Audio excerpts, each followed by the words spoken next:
ও বাবা, কে রথ সাজাচ্ছে?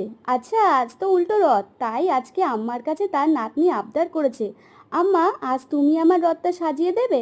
আম্মা কি আর না করে থাকতে পারে, তাই আম্মা স্নান টান সেরে দেখো রথ সাজাতে বসে গেছে। তোমাদের আমার ভিডিও যদি ভালো লেগে থাকে অবশ্যই লাইক শেয়ার সাবস্ক্রাইব করতে ভুলো না কিন্তু, আর পাশে থাকা বেল আইকনটা অবশ্যই প্রেস করে দিও।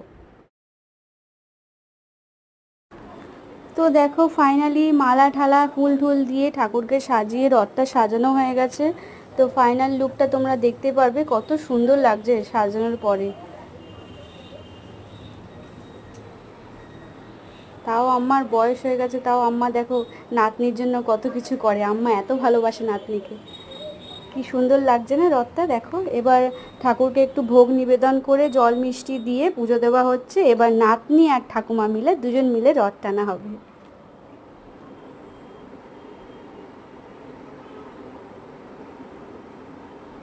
জয় জগন্নাথ।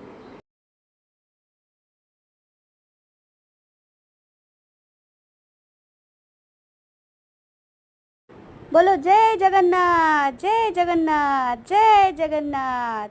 তো নাতনি আর ঠাকুমা দেখো রথ টানছে। তো আজকের মতো ব্লগটি আমি এখানেই শেষ করলাম, তোমাদের কেমন লেগেছে অবশ্যই জানিও।